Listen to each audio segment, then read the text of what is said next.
It's Christmas time in the Appalachians, and the holidays are as big a deal here as they are anywhere. That being said, Grandpa's been keeping me pretty busy lately. On December 1st, as I lay sleeping off the leftovers of Thanksgiving turkey, which we'd been eating all week, Grandpa shook me awake and said it was time we got started. I tried to roll over, tried to tell him to let me sleep a bit longer. He just shook me again and told me to get up and help him get the things from the attic. When I asked what things we were getting, he looked shocked. "Why, Christmas decorations. We have to make sure everything's ready for the season." Grandpa has always been a nut for Christmas time. I can remember visiting my grandparents during the holidays, smelling the aromas of the season as I walked through the door. Gingerbread, sugar cookies, Grandma's traditional fruitcake, which she usually gave as gifts and tasted better than anything from the store, and the cinnamon miasma of homemade cider. Grandma baked from November 22nd to January 5th, and our house always seemed to contain a pie or a cookie or some other confection she had whipped up for the season. And while Grandma baked, Grandpa decorated. As we set it all up, I realized the Herculean effort Grandpa must have gone into every year to make the house look as festive as possible. Garland was stretched on every eve, mistletoe hung in bushels, lights twinkled merrily, and the sounds of Christmas decorations, as well as the wooden decorations that Grandpa carved, were everywhere. Some of you have asked on that note what Grandpa does with himself to keep busy, and I'm here to tell you that he's one of the best woodworkers in the valley. He makes furniture, walking sticks, many other pieces that he usually sells at the flea market, usually around this time of year actually. Even the most jaded child's eyes would often light up at the sight of a deer or a wolf that Grandpa had cozied out of a block of pine or spruce or maple, and many of the intricate decor pieces looked very homey against the singing horde of Walmart abominations. After a week of setting up plastic deer, hanging Christmas lights, and nailing garland around the house, I felt tired and a little Scroogey. I had already figured in my head that, come the 1st of January, I was going to have to take all this crap down and help him stow it again. Grandpa had thrown up half a Walmart holiday section and a quarter of the local hardware store's holly jolly aisle. I just knew that it would take a week to get this all back in the attic, and the thought was making me testy already. I was hanging stockings from the fireplace when I heard a sudden chirp of a cricket. I jumped a little, not expecting to hear the sudden invasion of the insect. I hadn't heard a cricket since the cold front a few weeks ago. He was a big fella, too. His body was coal black, and his legs were long and sinuous. He sounded off again, hopping a little closer to the crackling fire, and I reached slowly for the magazine sitting on the end table. This guy had clearly been hiding amongst the decorations, and I didn't want to have to deal with him until spring. When my hand met resistance, I looked back to see that Grandpa had caught the end of my magazine. "Don't do it, boy. It could be the worst mistake of your life." I gave him a strange look, but relaxed my arm nonetheless. "Sounds like maybe you have some experience with this sort of thing," I said, moving over to help Grandpa with the tree as he prepared to spin another of his yarns. Grandpa put a hand down for the cricket, and it seemed to come to him as though it knew him. "It was the worst month of my life, that's for sure," he began, putting the cricket on his shoulder as he began his story with his usual flair. "'Twas the night after Thanksgiving, and all through our home, no one was sleeping. A cricket did roam. The cricket had been waking us up every night for 2 weeks. No one knew where he'd come from. Snow would come early to the mountain that year, and there was never a time when there wasn't at least a few inches on the ground after Halloween. A blizzard was coming, and the old-timers were predicting feet of snow for Christmas. 2 of my cousins, John and Matthew, were staying with us for the foreseeable future. Their parents were up north and snowbound by a sudden blizzard. They had sent a letter with some money and asked us to look after them until they could get back. We were happy to oblige. Unlike Luke, they were good company. All of us were around the same age, 10 or close enough, and we spent our days in the yard building snowmen, having snowball fights, and sledding. It could have been one of the best Christmases of my life, were it not for the cricket and what it brought with it. The cricket was still alive for two very good reasons. The first was that, as everyone in the Appalachians knows, a cricket on your hearth, especially at Christmas time, is good luck. My grandma said so, and my mother and father, not typically superstitious, also said so. Despite its chirping keeping us awake, my parents refused to kill it. They always held firm to the idea that the cricket would bring good luck, but I suspect there was another side of that coin that they weren't telling us. The other reason was just as simple. We couldn't find him. We suspected that he was in the chimney, but he didn't seem too bothered by the heat from our fireplace. My parents assumed he was in a crevice in the stonework, and that's why his chirping was so loud. His chirping would come vibrating down the chimney stack and quaver across the house so all could suffer his noise. Then, one day, I suppose I had finally had enough. It was late, the middle of the night, and the cricket had been sounding off every hour. A single loud chirp that would scrape across my consciousness like a razor and bring me shuddering awake. After 7 or 8 days of this, I was getting rattled, and the lack of real sleep was starting to make us all a little cranky. No matter how many pillows you put over your head, or how hard you stuffed the cotton in your ears, or whatever you decided to do to block out the noise, the sound would shiver into your eardrums and bring you awake with jarring clarity. I had gotten up to get a drink of water when I finally saw the little bastard. I was walking to the kitchen when I heard him chirp.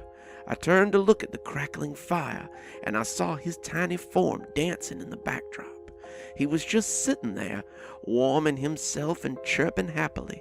I reached towards the counter as my hand closed around the fly swatter, knowing I was about to end his reign of terror.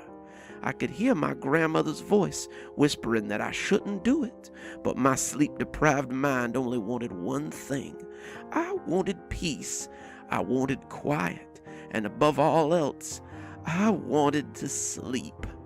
The cricket looked up at me as though to ask if it could help me.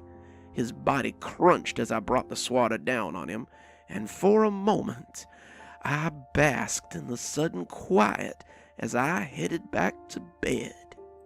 But that silence wouldn't last long.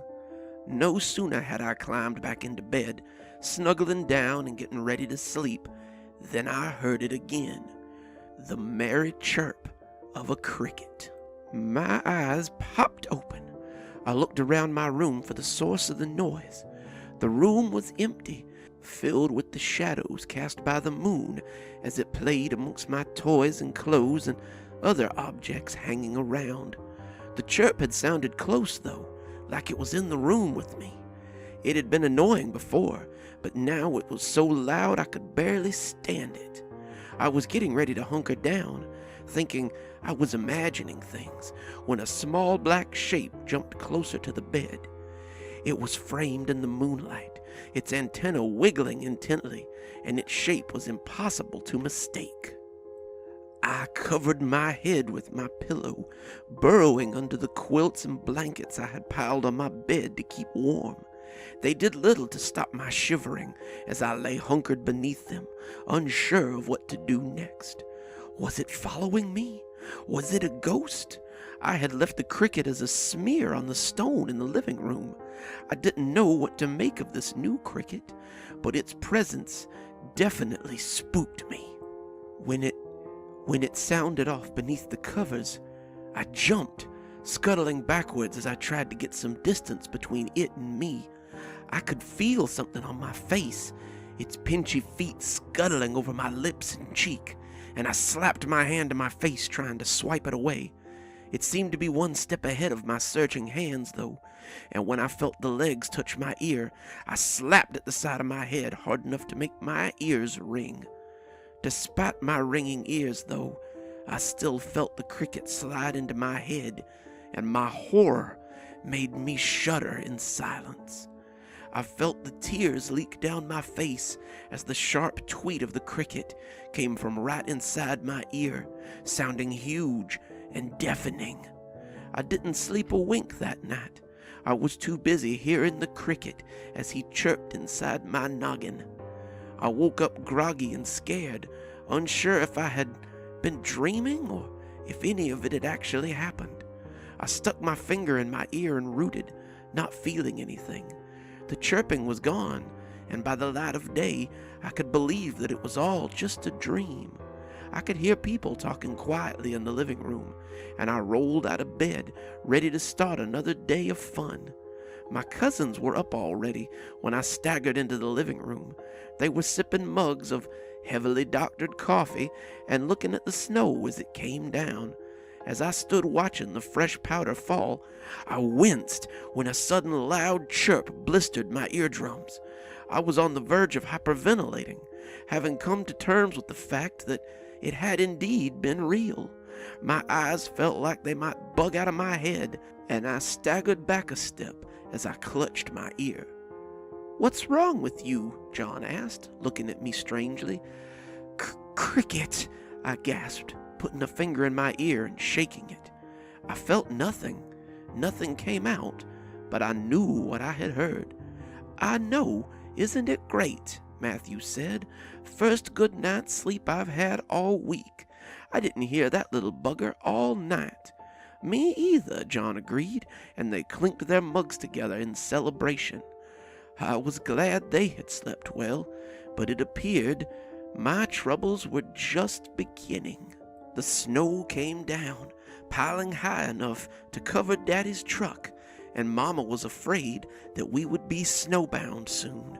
We had a lot of supplies laid in, but with 5 of us living here 24 hours a day, the supplies were likely to only last a few weeks. We were just kids, though, and while my parents worried about supplies, we played in the snow. I had hoped that the cold might deter the cricket, maybe even draw him out, but I never felt him stir all day. What I did feel was his ear-piercing chirps at random times throughout the day. When I came inside later, I had developed a slight twitch from the sudden and unpredictable chirping of the cricket.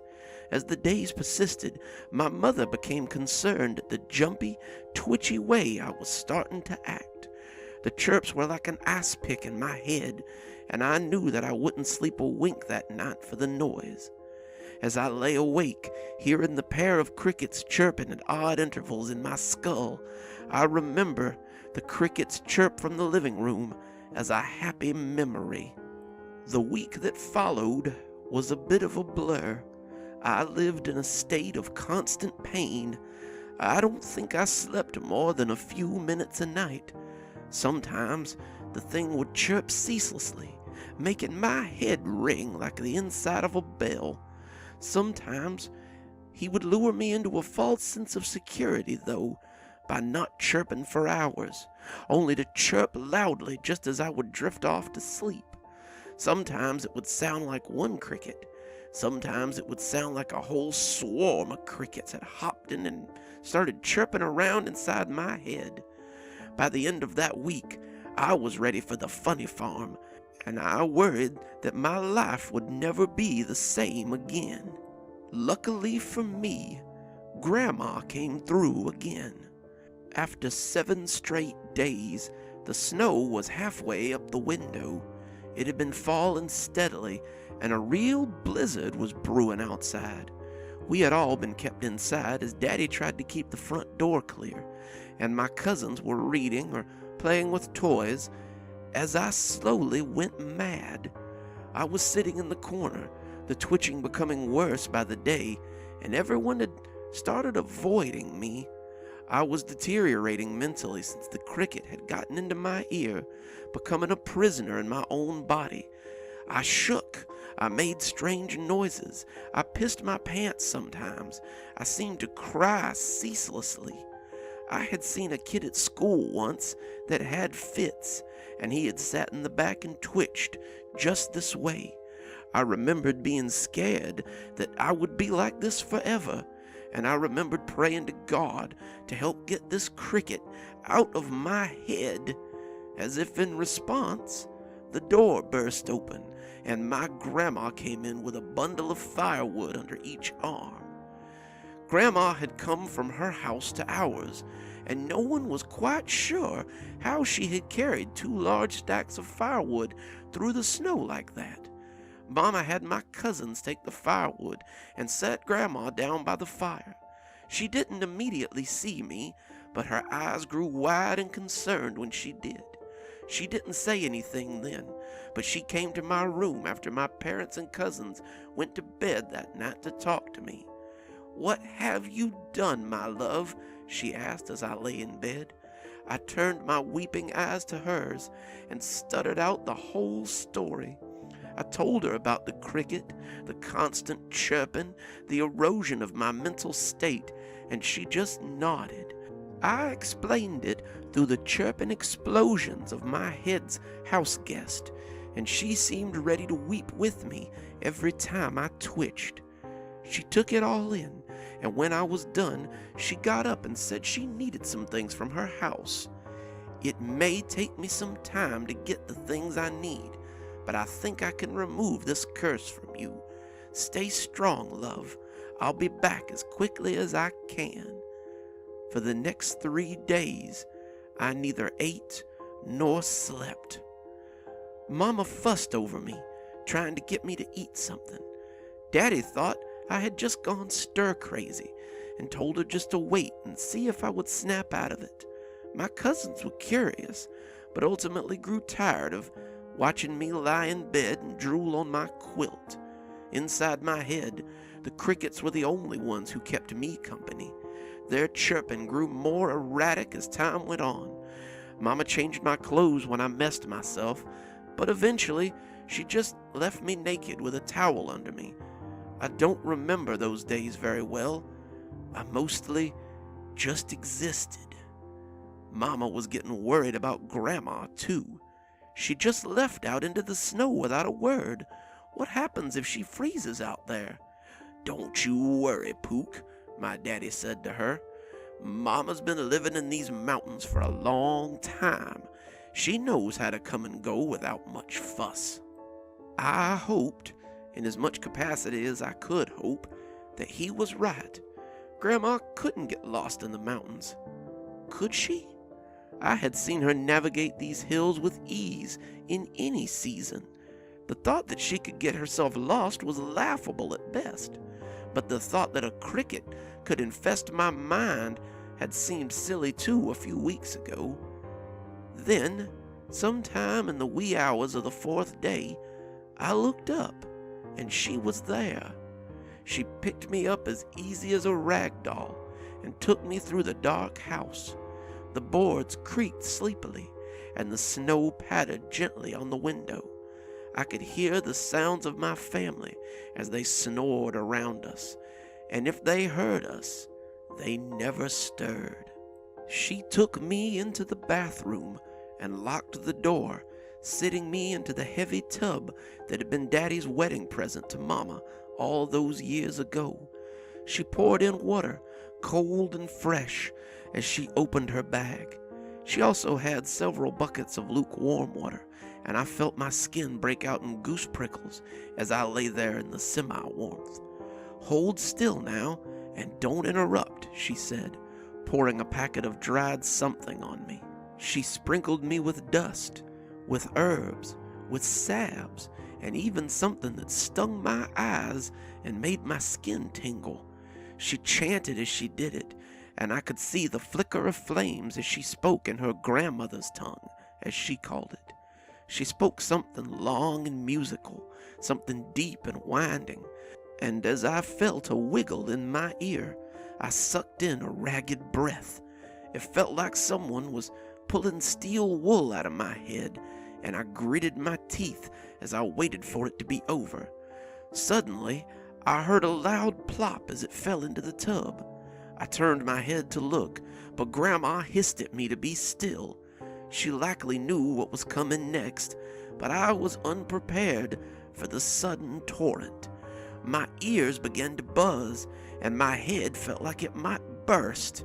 I could hear the ringing of 1,000 different crickets, and I felt them pouring out and filling the tub.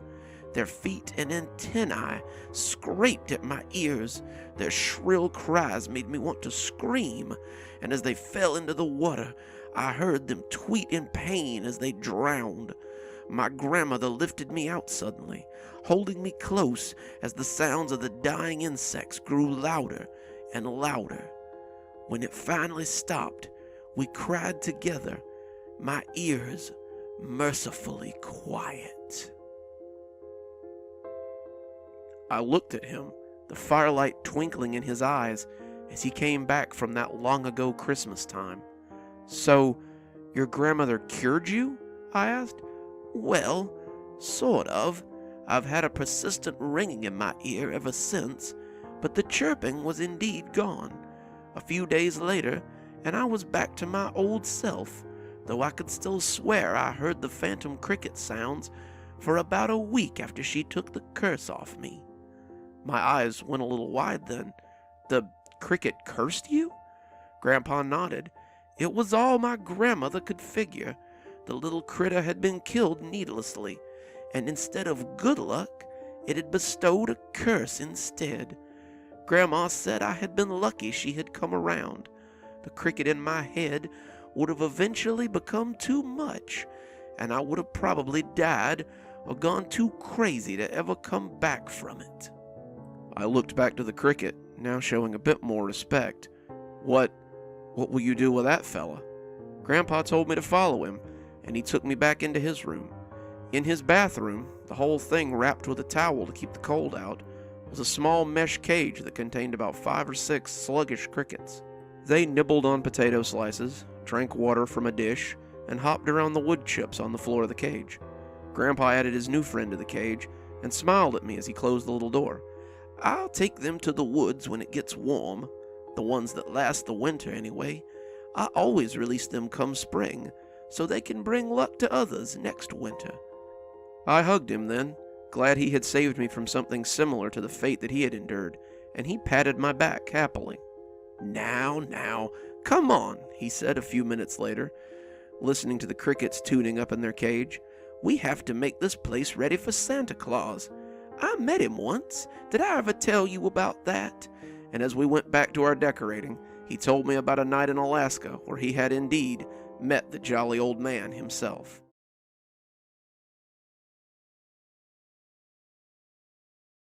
Grandpa and I were spending another night on the porch, having a beer and listening to the sounds of an early spring. The snow had melted and the critters were just starting to wake up. The forest was alive with the sounds of insects and small animals as they moved about in the light snow that still seemed to hang around sometimes. I had seen a possum the other day, heard him digging through the trash too, so I knew that the snow wouldn't last much longer. As we sat, Grandpa telling me a story about the time a bear cub had crawled into the cab of his truck, I saw another hopeful sign. In the woods, about 10 feet from the house, were fireflies. They were hovering in the air, winking on and off, and Grandpa's story suddenly fell into the background as I sat, unable to take my eyes off them. They were beautiful, the first fireflies of the season, and as Grandpa rolled over me like white noise, I felt myself getting up and going to see them. They weren't too far away. I could get to them in a few seconds, and I got a little mad when Grandpa grabbed my arm, but the second I looked into his eyes, taking them off the lights, I forgot why. "Don't follow them lights, son. Bad things happen if you follow the fairy lights." Fairy lights?" I asked, sitting down, feeling a little woozy. "Yeah, devious little buggers. They're not actually fairies, though. Even they don't really know what they are, but they fear them and avoid them when they can." "Wait," I said, my head a little floaty, "like real fairies?" "One story at a time, kiddo. We're talking about the fairy lights. They almost got me once. Did I ever tell you about that?" He threw his bottle into the woods, and to my surprise, the fairy lights stopped blinking. "No, but it sounds like you're about to." Grandpa smiled. "Seems that way. This story begins as most bad decisions often do, with drinking. I was about 16 when I had encountered the fairy lights. It wasn't the first time I'd seen them, but it was the first time they had really affected me. I first saw them when I was about 2 or 3, sitting on my grandma's porch. I got up and tried to toddle after them, wanting to catch them and see what they were. When my grandma scooped me up, boy, was I mad. She said I swung my chubby fists at her until there was a door between us and the lights, and then I was just as mild as paint. She told me a few years later, when I was older, that the lights were bad and that I must never follow them. They lead people into the woods, and most of the people are never seen again. No one knows what they are, but they seem to delight in getting people lost. I always went inside when I saw them after that, not wanting the temptation. Grandma told me, too, that they usually took children, so I was especially wary of them. Grandma had always been honest with me about the things that would hurt me in the forest, and when she told me to beware, I bewared. She helped me a lot, she taught me a lot, and I owe her my life more times over than I can count. This time, though, she wasn't around to save me. They say that luck belongs to children and drunks, and a good thing for me that it does.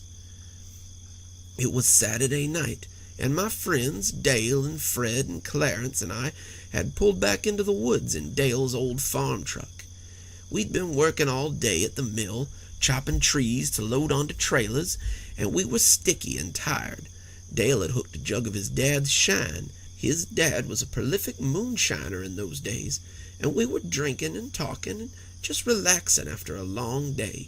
There was talk that America might go into the war, World War II that was, and we were all scared that we might get drafted.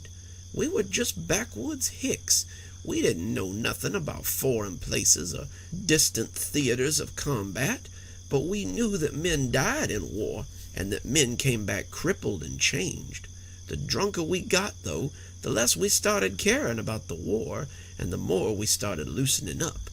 Dale was in the back of the truck, pretending to be our teacher, Mr. Popper, when we saw the lights. Dale had a knack for imitations, and Mr. Popper was an Englishman with a very thick accent. Dale had been strutting about, speaking to us in that way that Mr. Popper had. Mr. Popper always sounded like someone in a Shakespeare play, and went way over the heads of some of us Appalachian stump thumpers. We had all been laughing and cawing at the way he captured the man so well, and he had just raised his finger to deliver one of those plummy British idioms that Mr. Popper was so fond of, when he stopped and looked out into the woods. He had been silent for about 5 seconds, just staring drunkenly out into the forest, when he finally whispered, "What is that?" We all turned around to see what he was seeing, and that's when we saw the lights too. Growing up in the middle of nowhere, I had never seen a radio tower before. These lights were like the blinking lights on top of those towers. They were foggy and hard to discern, and they would wink on and off as they seemed to float. The longer we watched in our drunken haze, the more enticing those lights began to look. Dale and I had climbed slowly out of the back of the truck and began to walk towards them, and Fred and Clarence were moving like deep-sea divers as they followed. Even drunk out of our mind like I was, I seemed to remember that there was something I should remember about those lights. The more I tried to think about it, though, the more important it seemed. I just couldn't come up with it, though. I decided to follow them into the woods. Maybe then I'd remember. And so, all 4 of us found ourselves tripping through the pitch-black woods by night, stumbling and laughing as we followed those lights. The farther into the woods we went, the more the idea that we shouldn't be here nagged at me. I had a bottle in my hand that I seemed unable to let go of. It was a RC Cola or something, and the other 3 were staggering after those lights, all of us laughing like fools. I remember Clarence tripping over a log and cutting his forehead pretty bad, but he just got up and grinned and laughed as he followed those lights. The lights seemed to be making us drunker, if that makes any sense. We kept stumbling after 'em, deeper and deeper as they got farther and farther away. I say they got farther, but it was like they never moved. Them lights kept blinking and twinkling in different colors, and they always seemed to be farther away than we remembered them. We kept stumbling after them, and they just kept getting farther away, and in our drunken stupor, we never questioned it. We all just laughed and chuckled, saying how we would catch 'em and find out what was making those lights. I don't know if they ever figured it out, but I still haven't to this day. The deeper into the woods we got, the more it seemed like it was getting foggy. The ground was really hard to find, and as we tripped along, we started to feel like we were in a cloud. I'm sorry if that doesn't make much sense, but you have to remember I was 16 and drunk and under the influence of whatever those lights were. I can only remember this in that muzzy way you remember dreams.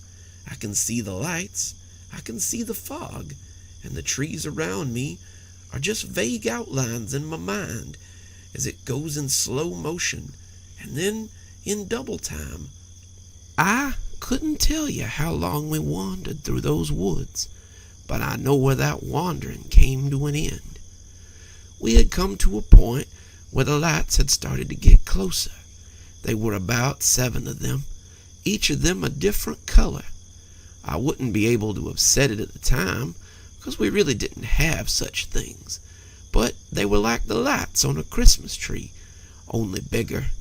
Oranges and reds and purples and blues and greens, whites, even a black one that shouldn't have been able to be seen, but it was. The fog was thick around our feet, and I couldn't have told you what part of the woods we were in. We could have been halfway to Elijah for all I know, but it hardly mattered, as the lights seemed to be letting us get closer at long last. We came through a stand of trees, and there they were, just floating 15 feet away from us. Each of them was about 4.5 feet tall and seemed to wink in and out of existence as we watched them. I can hear their voices telling us to come on, to come see them, and I saw Dale stumble forward, his hand outstretched to do just that. Then he fell forward, and I never saw him again. It didn't really bother me that Dale had disappeared. In fact, at the time, it seemed funny. I remember Clarence almost doubling over in laughter, thinking that Dale was pulling a trick or something. Clarence and Fred went forward next, hands outstretched like they meant to touch him, and they laughed and slurred their words as they went. They were laughing and joking, saying how they wondered if the lights would be cold or hot. Then they disappeared, and it was just me. I would have gone with Clarence and Fred, but the need to make water had overtaken me. In my drunken state, I hadn't even been able to get my pants down, and as I wet myself, the lights just kept talking to me. They wanted me to come to them. They wanted me to touch them. They wanted me to see what they had for me. I wasn't afraid. Far from it. I wanted to go. I wanted to see them, and I wanted to see where my friends had gone. I knew that the light had made them disappear, and I really wanted to see where they had gone to. If that rock hadn't been in my way, we wouldn't be having this conversation. Mostly 'cause I'd be dead, and you would have never been born. The rock seemed to grab my foot, and I went down hard on my face. As I fell, the bottle I had been holding smashed, and I felt my hand get wet and painful as the glass sank into it. The voice in my head changed then, and I heard the worst screaming of my life. It was like the pits of hell had opened up, and I could hear all the tortured souls within. I looked up, and I could see the lights pulsating real fast, hurting my eyes, hurting my brain, putting my face down in the dirt. I waited for all that screaming to be over. When I came to, it was morning time, and my hand was on fire. The alcohol had worn off, and I was looking around, I could see the lights and the mist from the night before were gone. I was face down on the forest, my pants stiff from having dried that way, and my hand hurting something fierce. As I got up, though, these things were nothing next to the surprise that awaited me. I stood up and almost tumbled head first over the edge of a ravine. Down below, I could see the bodies of my friends. The lights hadn't taken them anywhere. It appeared the only thing that had taken them was gravity. I stumbled away from the edge of that cliff and went running into the woods. I didn't care about my hand or my pants or anything except the need to get as far away from it as possible. The state police found me 2 days later, dehydrated and starving. My parents, it seemed, had reported me missing, and after they found Dale's truck, the state police and volunteers had begun canvassing the woods. They had almost given up when they found me sleeping next to a tree. They had bundled me up, got me some food, and asked me what happened to Dale and Fred and Clarence. I told them about the lights. I told them about the ravine, but I couldn't begin to tell them where that ravine might be. I told them when I came to, I had seen the bodies of my friends down there and had started running in a panic. They thought for a moment that I might have been responsible for them falling into that ravine, but there was nothing in my background to show that I had any tendencies like that. So they let me go, and a year later I joined the army and went overseas. They never found the bodies of my friends, and I've been throwing bottles ever since to keep them damn lights away. I watched him closely as he finished. I wanted him to tell me it was a joke or a goof or something. Instead, Grandpa sat looking into the woods, silent as the grave. He took the bottle out of my numb hands, not even looking at me when he did it, and threw it into the woods. It made a skeletal breaking sound as it hit the tree, which seemed to bring me out of my state. "Why do they fear the sound of breaking glass?" I asked him hesitantly. "I have no idea, son. Grandma, my grandma, might have known, but by the time I saw them, she was 3 years in her grave and too far gone for me to ask." "Are they the ones that clean up the glass?" It was a question I'd been wondering about for quite some time, and I thought perhaps I had my answer now. Grandpa just shook his head, though. "Heavens, no, not they. That's for—" But he stopped, looking at me side-eyed with a gap-toothed grin. "But I think that's enough stories for tonight. These old bones are ready for bed." He got up and went inside, and I followed close behind him. Suddenly, I wasn't so keen on sitting out here by myself.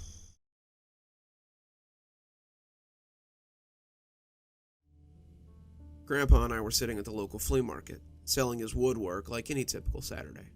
It was springtime in the Appalachians, and like a bear from its den, the flea market had returned from its long sleep. Despite all the folksy knickknacks and other things for sale at the market, Grandpa usually does pretty well for himself. The tourists really seem to like his intricate bears and beavers and wolves that he carves. He has walking sticks, a favorite amongst the hikers in the area, bowls, key holders, other sort of accent pieces that tourists and locals come back for year after year. Many of his carvings grace the homes of locals, and the crowd around his stall is never fewer than 3 or 4. Grandpa was just finishing chatting with random customers when he suddenly told me that this reminded him of how he and his grandmother used to come to the flea market. "Oh, did she sell magic potions?" I asked, laughing a little at the thought of these super religious stump thumpers picking up love potions and wart begone. "Sometimes. She also sold herbs, folk remedies, and poultices to people who were in need of them. She never dabbled in things like dream catchers or love potions, things she considered hokey. She only dealt in what she knew, and what she knew came from the woods." His face clouded a little as he thought, and when next he spoke, it was with discomfort. "I almost died here when I was young. Did you know that?" My head snapped around so hard I thought my neck might crack. "What?" "I was old enough to know better than to have let it get that far, but that didn't stop me from nearly getting taken by it." "Taken by what?" I asked, not sure I wanted to know, but needing to know all the same. "Soap Sally. and when he said it, the name was almost a whisper. It was as though he was afraid to say it too loudly, lest she be summoned by it. "Who?" I half laughed, thinking he was joking with me. Grandpa looked shocked. "Didn't your parents ever tell you about Soap Sally?" I shook my head. "Not that I can ever remember." "I taught your mother better than that. Soap Sally is dangerous, especially to children." "Well, you can always tell me about her now." Grandpa nodded, grumbling in disbelief that I'd never heard, and collected his thoughts. "All of it began with a candle." Grandma handed me a small burlap sack, one of Grandma's little sigils attached to the top. The sigil was to prevent sickness, a simple collection of severe swoops, and I looked up at her questioningly. We had been at the stand all day, selling Grandma's wares, and it wasn't the first time she had sent me out to make a delivery. "Take this to Sybil, would you? She's over by the man selling corn on the far end of the market. Her husband is sick, and she's hoping that this will take away the gloom hovering around him." "Sure," I said, turning to go, but Grandma wasn't quite done yet. "It's nearly sunset, so hurry back. I don't want you getting lost in the end-of-day exodus from this place." "I won't," I promised, and left to find Miss Sybil. I knew who she was, of course. She came around sometimes to get poultices and cures for various things. Though a devout Baptist, Miss Sybil claimed that Dr. Jared's medicine just didn't have the same kick that Grandma's backwoods medicine did. I worked my way through the crowd, stepping quickly around men in boots and overalls as they hauled away everything from animal skins to blades for their harrows. The flea market was a great place to find anything, and I found myself looking at a few booths as I walked past. One of them had some beautiful wooden toys, another selling handmade yo-yos, and a third selling the last of their lead soldiers, lovingly painted to look like Civil War soldiers, for only a penny each. I had a few pennies jingling in my pocket, but as I stepped towards the booth, I knew that Grandma would be mad if I dallied. I'm sure that the booth would be open when Grandma gave me the promised 20 cents at the end of the day. Maybe Miss Sybil would even give me a tip, I thought eagerly. The market was busy, though by the time I reached Miss Sybil's booth, she was preparing to leave. She looked up smiling as she recognized me, and thanked me for coming all this way with her candle. "My husband has been sick for days, and I know he'll be happy to get back to the woods. Here's a little something for your trouble, young man," she said, handing me a few pennies for my trouble. Along with the pennies I had in my pocket, that made 10 whole cents. In that day, that was practically a fortune. As I made my way back, I took a turn towards the table with the lead soldiers. I wanted some new Confederates for the little army I already had at home, and I didn't figure Grandma would be too mad if I made a little detour after her delivery was done. I had just gotten to the end of the row when I heard someone struggling with something. It sounded like a woman, and as I looked towards the outskirts of the West Market, I could see an elderly woman struggling to push a wheeled cart towards the parking lot. I looked back the way I had come, wanting to get to the booth before it closed, but I was a good boy, and I had been raised to help people if they needed help. I approached the old woman and asked if I could help her. She turned to regard me, and I immediately wished I hadn't asked. She was tall, and her width seemed to match her height. She was dressed in a thick coat, much too warm for the day, and a wide-brimmed hat that covered her face in a perpetual shadow. Even so, her face was toadish, oddly long, with skin that looked doughy. She looked like nothing so much as a candle that had grown soft on a warm day. When she smiled, I remembered thinking that her teeth were made of sewing needles, but then I realized that they were just thin and slightly pointed. Everything about her made me suddenly uncomfortable, and I wanted nothing so much as to run away. But, again, I was a good boy, and good boys did not judge people by the way they looked. "Well, aren't you a helpful young man?" she said, her voice sweet but wrong somehow. Her voice seemed unnatural, like a particularly well-done bit of ventriloquism, and it only added to her sense of not rightness. "The wheel is just a little stuck in this rut," she said, showing me the pothole that the delicate wheels of her cart had gotten stuck in. "Do you think you could help me push it? A strong young man like you probably could help me get it loose." I smiled and nodded, pushing one of the sides as the two of us strained against the bulky old cart.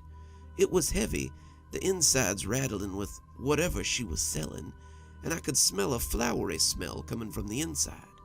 I wondered if she was selling flowers, or maybe soap, but as the cart suddenly lunged forward, I stumbled a little and smacked my head against the side of it. I saw stars for a moment and sat down on the red clay with a thump. As she loomed up before me, I could see her doubling in my vision as she offered me a hand. "Are you okay, young man?" I reached out shakily for her hand, telling her I was okay, before her fingers became iron and she settled them around my wrist. I was yanked up, my head spinning, as she began to drag me behind her cart. She was dragging me like a donkey lashed behind a wagon, and I was having trouble getting my thoughts together. My head hurt, my vision swam with tears and wobbles, and I tried feebly to get my hand loose from hers. I couldn't understand what was happening. I couldn't understand why no one was stopping this from happening. These were my friends and neighbors. They knew me. I looked back and saw the blurry masses as they left the market in a crowd, taking their purchases with them. In a way, I suppose that's what this woman was doing. She was taking what she wanted with her, but I found myself wondering if I was a knick-knack for her shelf or something tasty for her pantry. I pulled against her as we neared the edge of the parking lot, afraid that she was going to try to get me in her vehicle. Stranger danger wasn't quite as prevalent as it is now, but everyone knew that you didn't take rides from people you didn't know, and you certainly didn't let people take you anywhere you didn't want to go. I pulled and yelled, telling her to let me go, but her fingers were like an iron band around my wrist.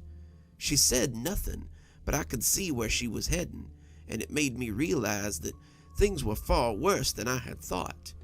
We weren't going to a beat-up Ford or a sparkly Chrysler. We were going towards the woods where the bad things could live, but the woods were also a place that I knew how to protect myself against. She had my arm extended, pulling me along behind her in that squeaky cart, but my other hand was free to reach up my shirt and find the little sigil that Grandma had made for me. It was similar to the one I had given to Miss Sybil with her candle, but the lines always seemed far angrier on this one. This sigil always said to me, "Stay away, I bite," and it lived up to it. I didn't know exactly what would happen, but I knew that it couldn't be any worse than what would happen if I did nothing. When I pressed it against her hand, the leather thong it was on barely touching, she howled like an animal and snatched her hand away from mine. I fell then, sprawling on my backside for a second time that day, as I held the sigil out towards her like a warning. She looked down at the symbol, and I heard her hiss as she backed into her own cart. You hurt me," she shouted, looking down at her burnt hand. She seemed surprised, like this had never happened to her. "Get away from me! Leave me alone!" I said. The two of us stood for a moment, like a pair of gunslingers before the draw. Then, silently, she slithered back into the woods, the canopy concealing her as she disappeared. I sat there for a few more seconds, my necklace held out before me. Then I stood up, walked towards the market, backpedaling as I kept my eyes on the trees. Grandma found me as I made my way back, and one look was enough to tell her that something had happened. I tried to explain it to her, to describe the lady, but she shushed me as people began to look down at us with concern. She had packed our things in the truck and had come to look for me when I still hadn't shown up. Any idea of stopping at the stalls to look at toys had fled me. All I wanted was to leave, to go home, to be as far from this place as possible. On the way home, Grandma told me about who, or what, I had stumbled across. She's called Soap Sally, and I haven't seen her in decades. She comes looking for children, usually older children, and drags them to her den. There she kills them and makes soap from their bodies. She leaves the soap for their families, delighting in the idea that they might use it to wash their hands or their bodies. She's a hateful, spiteful old spirit, but unfortunately, she's quite powerful. I had hoped never to see her again in this region, but it appears I may have to slap her nose again. Grandma was gone for a few days after that, but when she returned, she told me that I wouldn't have to worry about that one again. I never saw that old hag ever again, but sometimes, when I smell floral soap or certain kinds of potpourri, I remember that day at the market and remember how weak and helpless I felt in the clutches of that one. It's not a memory I like to dwell on. The two of us sat behind our table, the crowd bustling around us as we both shivered in unison. "That sigil you were talking about," I asked. "Can you show me how to make one?" Grandpa grinned. "I'll make it our next lesson, kid." I had learned a little something about Grandpa's ways since his last story, but learning how to protect myself against the darker things in the forest sounded like something useful to know.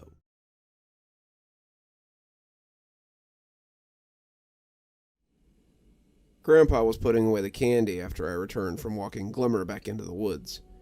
If Grandpa thought anything about my time with his old flame, he didn't say anything. I hadn't exactly set out to begin a relationship with one of the creatures Grandpa was always warning me about in the woods, but it was something that had just sort of happened. The two of us tried not to rub it in his face, and I got the feeling that it made Glimmer a little bit uncomfortable if she thought about it too much. I wonder if I would be in Grandpa's shoes one day, watching my own kids or grandkids falling for this mysterious creature as well. I flopped into Grandma's old rocker, and Grandpa wasn't far behind me. He sat there with a contented smile on his face before looking over at me, a wide grin stretching across it. He tossed something at me, and as it flopped onto my chest, I could see it was a Reese's cup. I opened it gladly, realizing that Grandpa had likely saved it for me as the kids came to take handfuls of candy from the bowl. They were always very polite. Mountain kids seemed to have learned manners before they could walk, and Grandpa never minded sending them away with a few new cavities every Halloween. "I managed to slide it into my pocket as the Helfrey boy was coming up. Figured you deserved 2 of your favorite things this year," he said with a little wink. I felt a little guilty as I nibbled at the chocolate disc, knowing the other treat he was talking about. "Gramps, I feel a little weird about this. Is this okay? This isn't crossing a line, is it?" "What you mean, kiddo?" Grandpa asked, his hand freezing as he reached for the remote. Glimmer and me, I don't want there to be any... But a knock turned both of us back to the front door. A muffled voice was laughing and saying, "Trick or treat," but Grandpa looked like someone had goosed him with a poker. He came shakily out of his chair, stepping carefully over to the door as he asked who it was. This made me feel a little strange. Grandpa never asked for a stranger's name before opening the door. Grandpa was always a good host, and welcomed anyone who came knocking into his house. "It's me, sir. Sorry, I know the light's off, but Clara and I wanted to hit your house before we went home." Grandpa smiled as he pushed the door open, revealing the McCaffrey twins from down the road. "Why, Kyle and Clara McCaffrey, I wondered what had become of you. Did you start at the bottom of the mountain this year?" Both kids, one dressed as Elsa and the other dressed as Thor, nodded. "We sure did. We wanted to end up closer to home, so we figured it would be easier to walk up with empty sacks, and we filled them." "Smart kids," Grandpa said. "Son, go get that bowl for these 2 wayward travelers in search of sweets." I pulled the bowl out of the cabinet, and Grandpa rationed the contents equally between the two. The 2 kids' face lit up, and they thanked him for their sweet treats. He told them to hurry home and not to get caught by anything spooky on the way up the mountain. They said they'd be careful, and off they ran as their hands came together. Grandpa watched them go, smiling as the two kids ran off for home. Good kids. They had me worried for a minute. I was worried they might be something else. He turned to find me grabbing a couple of beers out of the fridge as we stepped out onto the front porch, content to put my previous question on the back burner for now. Sounds like another Grandpa classic coming up. Grandpa laughed, having a sip as he held the beer out for a clink. It was while I was in the army. Not all of us went to the front. Some of us had to go guard the Alaskan front from the Ruskies, and I was sent there for my first year and a half in the army. I would eventually make it to the front and come back alive somehow, but my time in Alaska was the strangest time of my life. He was just getting ready to get started when 4 feet came running back up the driveway. The McCaffrey twins came hustling back up the road in a hurry, and as they fell onto the porch, they were panting. They both started gibbering about how something had been lurking in the woods near the driveway, and how they were too scared to go home. They wanted to know if they could call their mom, and Grandpa told them that they could. They went inside, and Gramps told me to go grab a couple of root beers out of the fridge. When they came back, saying their mom was going to come pick them up in an hour and a half after she got off work, Grandpa offered them the bottles of cold root beer, and they took it gladly. We all clinked our bottles together, and the two drank deeply with sighs of happiness. "Well, is your story good enough for an audience, Gramps?" I asked. Grandpa looked at the two kids as though weighing their worthiness. "I dunno. You two think you're brave enough for a real spooky story?" Both nodded excitedly, clearly having grown up on Grandpa's stories. "Well, okay then. It was my first year away from home, my first time outside of Georgia, and I found myself in a frozen land during Halloween. I was stationed in Alaska with my platoon, watching the shores for Stalin and his sneaky beachlanders, which would surely want to take back the oil they had once held there. It never happened, of course, but we stayed there for a year and a half as we froze our backsides off. Our days were generally spent bundled up to the eye teeth, sitting in watch stations when we weren't sitting around the barracks. I picked up some skills, learned to play the guitar, and generally used my time to better myself while my checks went home to my parents. I was sitting in my bunk one night, trying to get some sleep as some of the others played cards, when there was a knock on the door to the barracks. "Trick or treat," came a voice from the door. Private Marsh looked up from his hand and side-eyed the door. "Trick or treat?" Private Dre snorted. "Probably just those Company D boys playing around." "I dunno. I guess it could be kids from town," Corporal Snyder said. He was our platoon leader, but he was just as bad as the rest of us. "How the hell would kids from town get to our barracks?" Marsh asked, laying down 2 cards and taking 2 from the deck. "Well, this place is pretty run down," Snyder hedged. "Depending on who's on guard duty, it wouldn't be hard for a couple of kids to wander in without anyone being the wiser." There was another knock on the door and another chorus of "Trick or treat," which drew the eyes of everyone at the table. "Well, someone go check and see who it is," one of the sleepy privates on the other side of the barracks said. "I've got watch later, and I'd like to get a little sleep." No one seemed to want to get up and check, despite having plenty of excuses to explain the knocking. They were just kids. They'd leave if no one answered. It was just those jerks from Company D. Better to ignore it. But after 10 minutes of knocking, I finally rolled over and walked to the door. I probably made quite a sight in my BDU pants and my sock feet, and I shivered as the cold hit my bare chest. Everyone at the table looked at me, looking silently pleased that it wouldn't have to be them to go do it, and as they watched, I walked towards the barracks door. I pushed it open and was greeted by blowing snow and an empty front stoop. The light over the door made the snow sparkle a little. but there were no kids standing around waiting for treats. Unless they wanted shoe polish or sea rations, they would have been out of luck anyway. The guys from Company B, my platoon, were usually too broke to buy drinks at the canteen since most of us were sending our money home to our families. Most of us were sons from poor families, newlyweds with babies at home, or kids paying off debts through the service. We didn't just hand out candy to passers-by, though we would have figured something out if it were a bunch of tacks. I glanced around, decided it was moot, and closed the door with a shrug. Looks like we took too long. As if in response, someone knocked again. "Trick or treat!"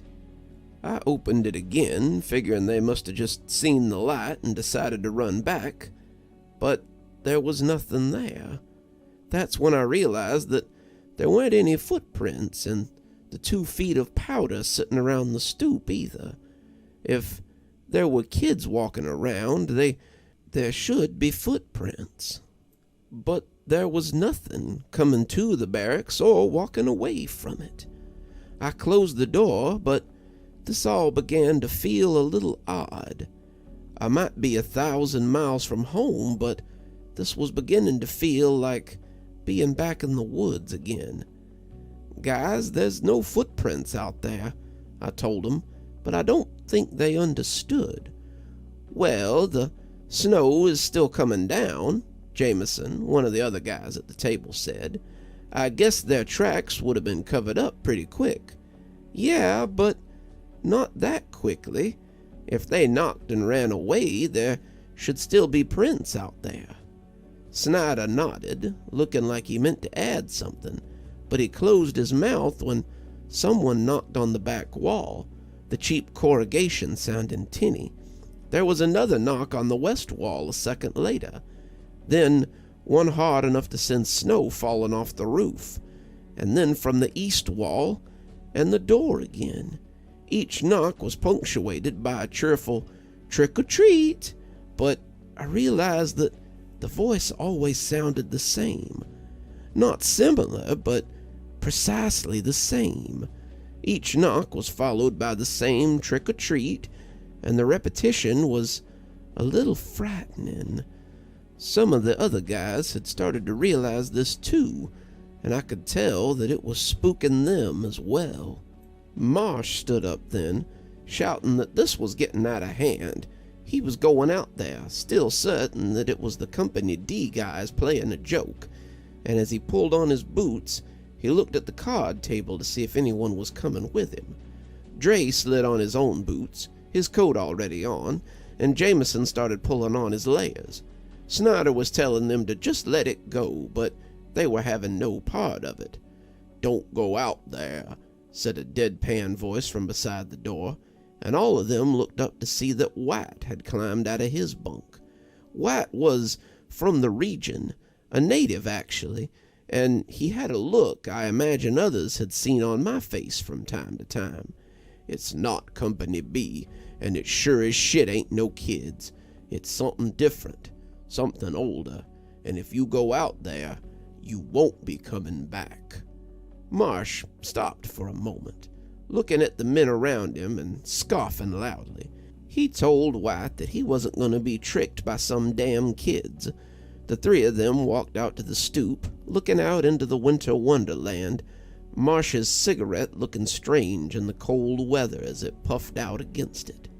They started into the darkness outside the halo of light, looking for any signs of whoever had been knocking. I stayed in the barracks, my bare chest prickling as the cold outdoor air hit it, and I was thinking about going to get my own jacket. Maybe this was just a Halloween prank, and if we went out after them, we could find out who was behind it. White took a hold of my arm, though, as if reading my thoughts, and when he shook his head in the face of my confused stare, I stayed put. When Marsh heard something trill out, "Trick or treat," from the nearby mess hall, he and the others were off. They tromped through the snow, crunching along as they headed for the sound. They hadn't taken rifles, not figuring they would need them. and as they disappeared, Snyder threw his hands up and said he was going to bed. If those idiots want to freeze to death, then let 'em.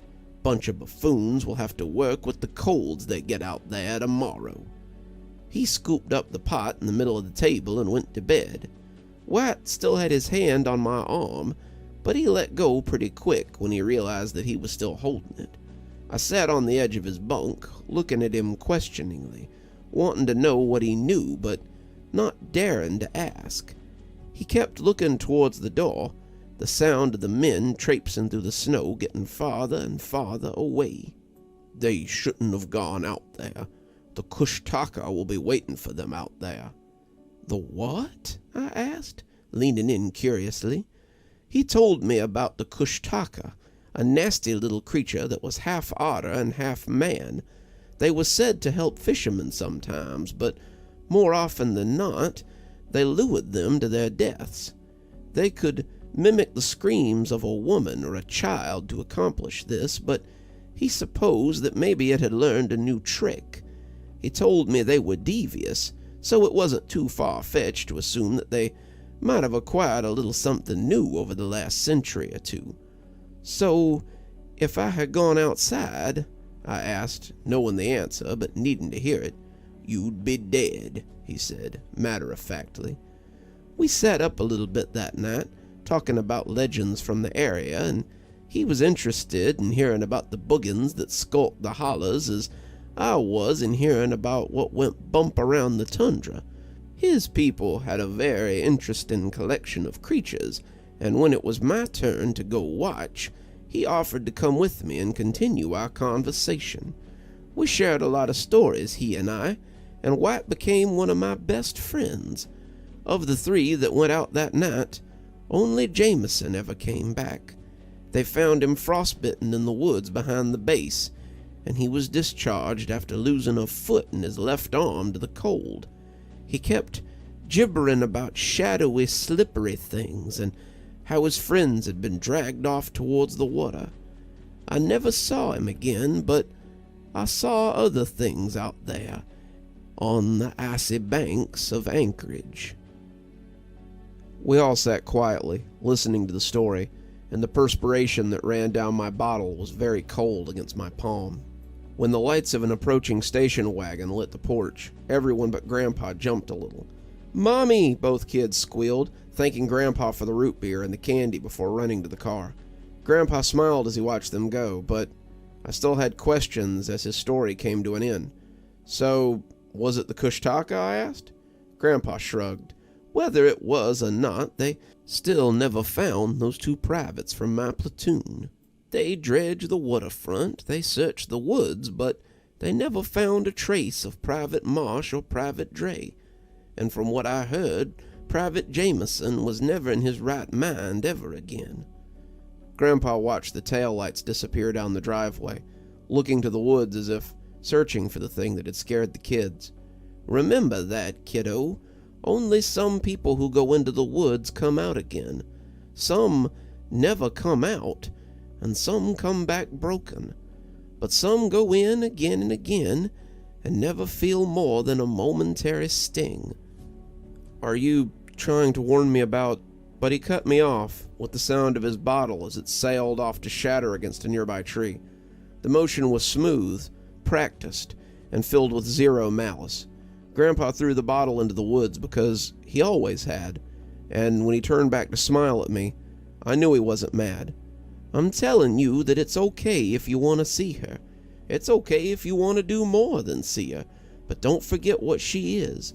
Glimmer can't help what she is, no more than you can be held responsible for your humanity. But don't forget that there are things in her world that hate you because God gave you a soul and a choice. I can't prove that none of them have a soul, but I know they hold such things against us. I won't tell you not to see her, but I will tell you to be careful, boy. Be careful and be prepared." He left me to think about it, and I heard the TV come to life as he took his recliner again. It seemed life was only going to get tougher from here.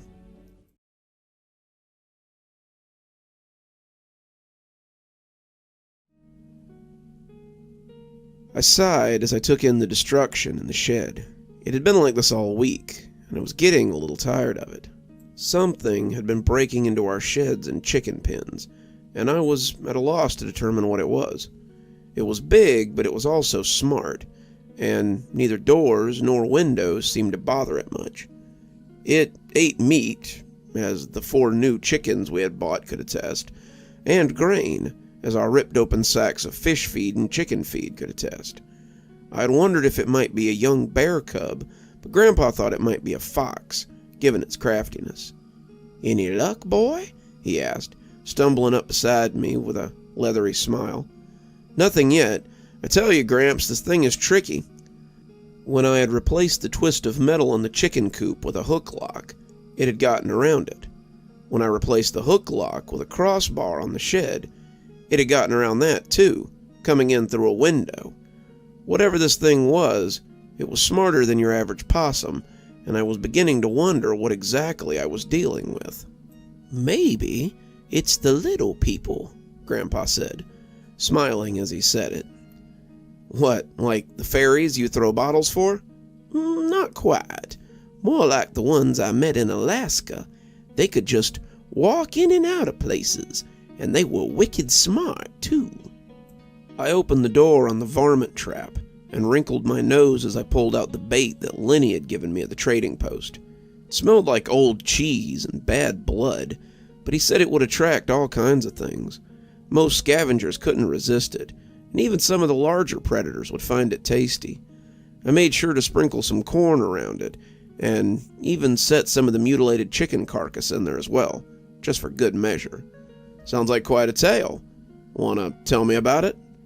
It was coming on dark now, the sunset making the sky glow a deep red, and Grandpa nodded as he set off for the house. As the darkness fell, we sat around the kitchen table, drinking cold beers as Grandpa reminisced. "It all started with a briefing from the base colonel and a strange report from some lookouts. We had assembled my unit, what was left of it, and we were about 20 in all. We had some new blood come in, raw recruits, most of them, but there was talk that they meant to send us to the front line. They were starting to push back against the Nazis, and they needed just about every hand to make it happen. The problem was that we weren't in Alaska to stop the Germans. We were in Alaska to stop the Russians. The United States military had decided that Russia might decide to swoop in after the war and take back the rich oil deposits in Alaska, or that the Japanese would come in and beat them to it if the war went south for us. They also had some suspicions that the native population were working with the Russians and meant to turn on us. It was all malarkey, though. John said there were a lot of stories about how the Ruskies were worse than we were to the natives, and that any notion that they would welcome them back was preposterous. The fact of the matter is, the Russians subjugated us harshly, splitting up families and using children and wives as leverage against tribal attacks. The United States hasn't treated us much better in the past, but currently we're mostly ignored and tolerated. This is considered progress." It didn't sound so great to me, and he said it with a sad smile that let me know he was practicing his gallows humor. Anyway, I've gone off trail. The reason for the meeting was some of our lookouts had seen something strange on a nearby island, a little patch of land called Kepchki. Now, Kepchki was little more than 20 miles from the center in all directions. They had a little population of elk and lots of native birds nested there in the warm months. The fishing around the island was supposed to be particularly choice, but the natives did not, as a rule, go to the island. John wouldn't say why, but I suspected it had something to do with cultural superstition, like the woods near town. The island had trees on it, and fresh water, probably other resources, but the army was concerned that the Reds or the Japanese might be using it as a listening post. Our lookouts have seen what They might call people moving around on the island. Intel says it's nothing definitive, no confirmed sightings, but the lookout guys think it might be humanoid in appearance. Humanoid in appearance was something the lookouts used to describe a lot of stuff. Small bears, monkeys, hell, even large otters, so I've been told, have fallen under humanoid in appearance. It's ass-covering language, to be sure, but you get a glimpse of something, and it might be nothing, but in case it's something, you call it in anyway.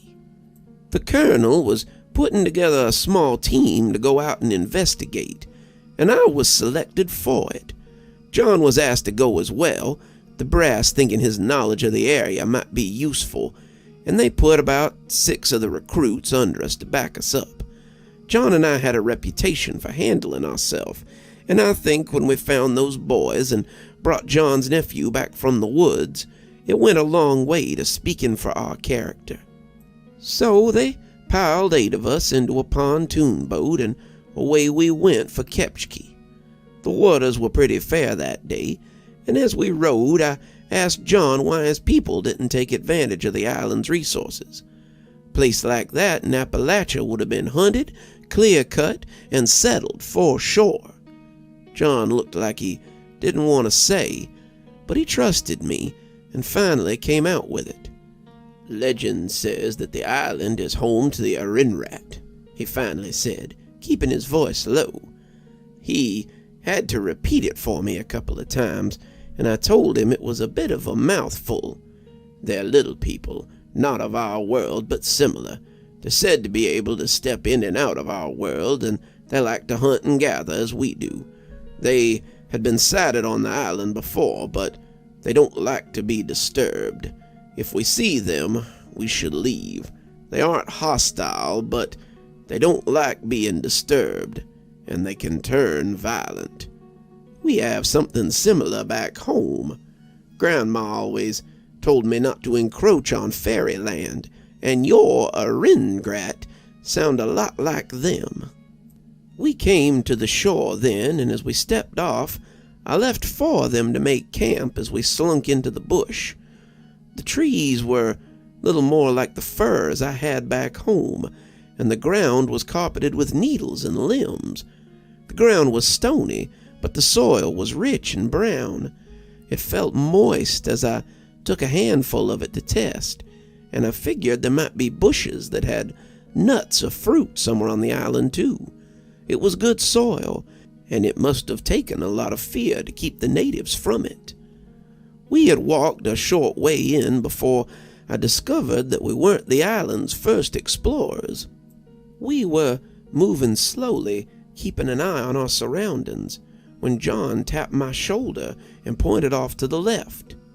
"Tent," he whispered, and as I squinted, I did see something that looked like a tent pole jutting up near us. I got the boys in order, and we crunched as quietly as we could towards the potential enemy camp. Well, they were potential enemies, but I doubt they'd be raising many alarms when we happened upon them. We came on a few tents, the poles the only thing left behind, but some fur scraps. No canvas on these puppies, and the metal poles were old and less uniform than the ones the army gave us. Sitting around the remains of what could charitably still be called a fire pit were 3 skeletons, picked clean and grinning. There was a lonely food tin sitting next to him, and one had a bottle clutched in his bony fingers as if he needed only to lift it to his disappeared lips. All of them grinned merrily as if to invite us to the party, and it was a sobering sight.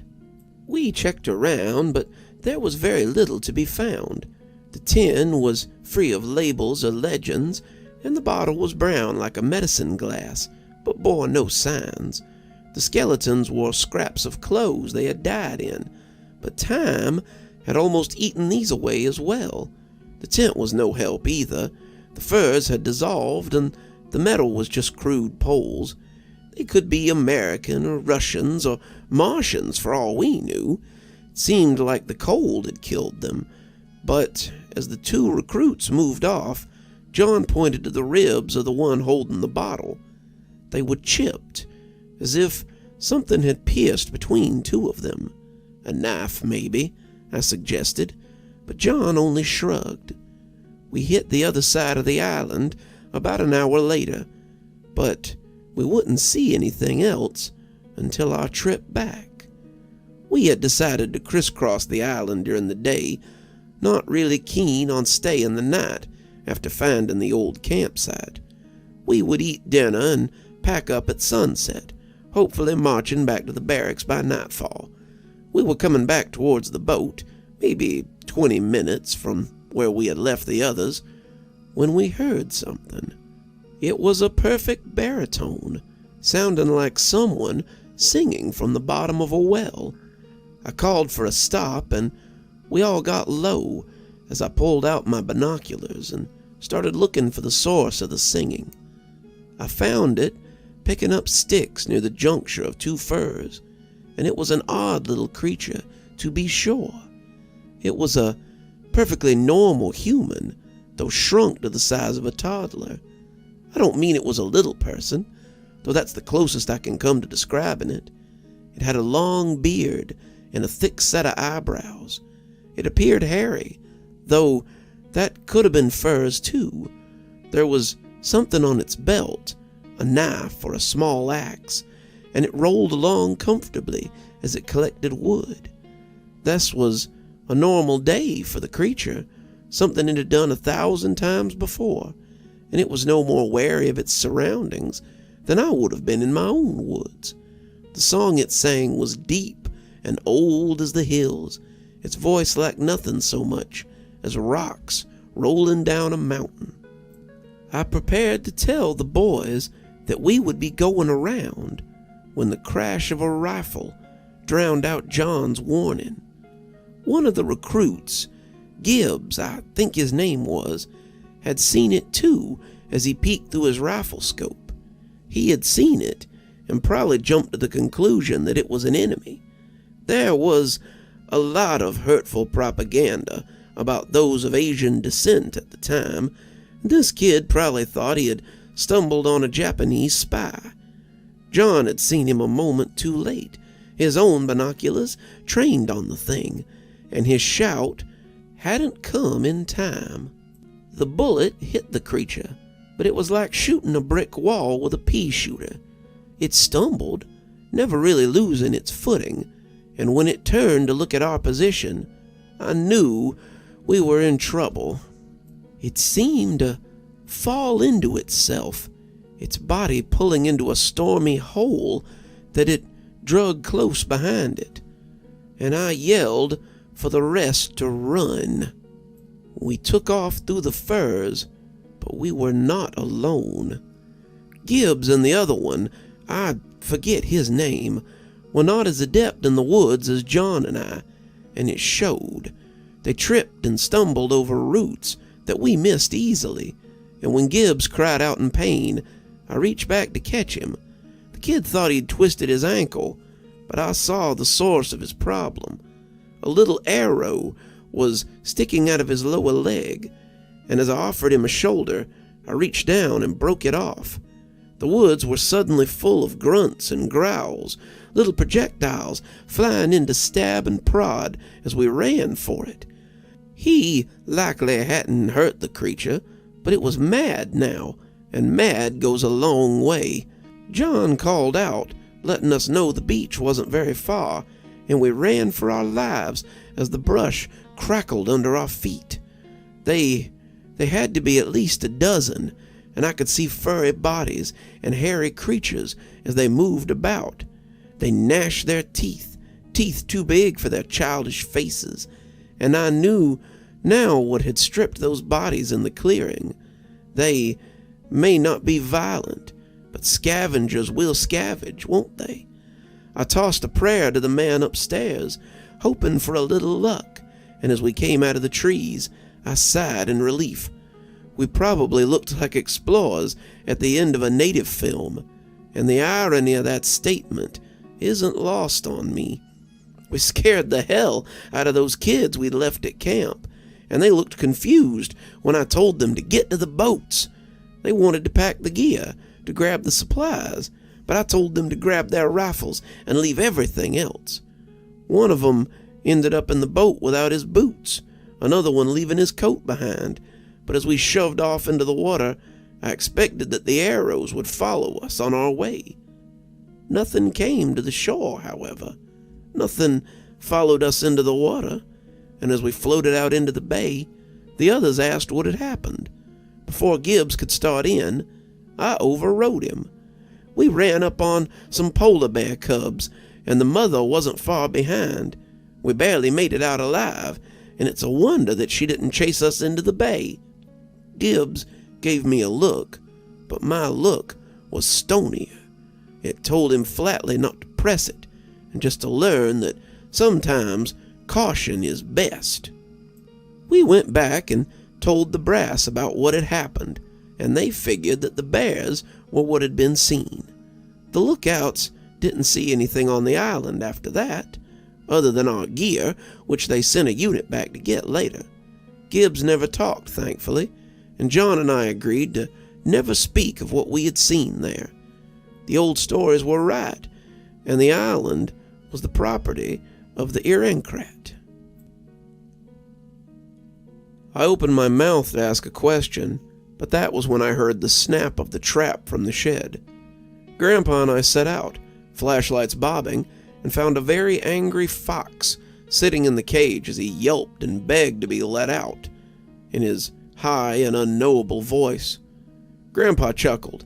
Sometimes, though, it's just a crafty fox with too much curiosity for his own good. We'll get Glimmer to set him loose somewhere far from here. No sense killing him for being smart and hungry. We let him stew for the night, Grandpa yawning as he returned to the kitchen table. I stayed in Alaska for quite a while, but the war couldn't last forever. Maybe next time I'll tell you about its end, and how I ended up staying in Alaska for longer than I meant to. Grandpa's yawn was contagious, and I told him that it sounded like a plan, after a big yawn of my own.